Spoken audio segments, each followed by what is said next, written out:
The other point that I want to make here with regard to Islam in Southeast Asia is that in Southeast Asia, the Muslims face people whom they did not fight against, whereas in other areas, the Muslims faced people they lorded over. And because of the changing circumstances, the Muslims are going through the same problem that the Russians are going through now. That's why I tell Russians or people who have Russian descent I met in the United States that the Russians are the people who are going through the same kind of have-been syndrome that the Muslims are going on for centuries. Because you see, the Russians used to dominate all those Kazakhstan, Tajikistan, and all those places, Armenia, but now they don't have that. So the influence and prestige they used to have, they don't have. Very much like the Muslims. Now, this becomes very important if you compare and contrast Southeast Asian Muslims and the other Muslims. Unlike the Indian Muslims who used to run the Mughal Empire and they are lord over the Indian Hindus and Sikhs until the British dislodged Muslim hegemony in India, and unlike many of the other Muslims in Africa who were dominant, like in the Sokoto Caliphate or the various Islamic kingdoms that were established in sub-Saharan Africa, in Southeast Asia, the Muslims did not rule others, except in Indonesia and Malaysia. But they found themselves in a region where they were a minority. So in Southeast Asia, what you find is that the Muslims in China, in Thailand, in Vietnam, they were living with people they did not fight against. In the Middle East, the Muslims had to deal with the Christians and the Jews. In Africa, they had to deal with those people who were traditionalists, polytheists. And in India, they had to deal with the Hindus. Whereas in the case of Southeast Asia, the Muslims did not have a fight with the Buddhists. If there is any kind of struggle with the Buddhists, that's a recent development in the history of the region. And this is what happened with civilizations. Civilizations that were dominant, once they lose power, they become pariah groups.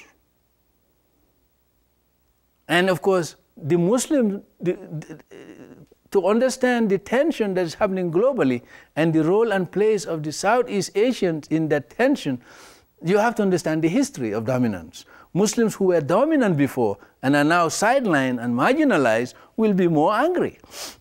And chances are they'll be more willing to fight than Southeast Asian Muslims. You don't hear most of the tension that you hear in other parts of the Muslim world in Southeast Asia. They didn't have that history of dominance. You see, and this is precisely what you have. And I think this is a lesson for Western people to learn in terms of world history as the Chinese come to power.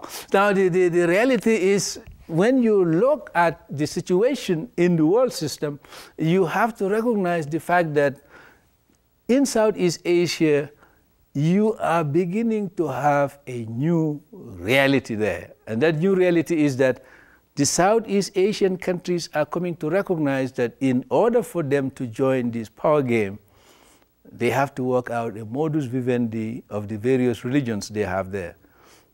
They have Hindus, they have Christians, they have Muslims, and they have Sikhs who are immigrants because they came out of India like the Muslims. All these groups that live in that area, and their intellectuals are very conscious of this. And people like former Prime Minister of Singapore, what's his name again?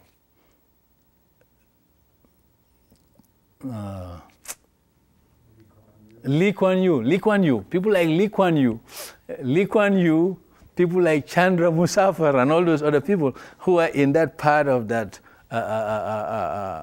Southeast Asian cultural part are very conscious of these realities, and that in order for the Southeast Asians to be players in the new emerging global system, these religious groups must learn to live together.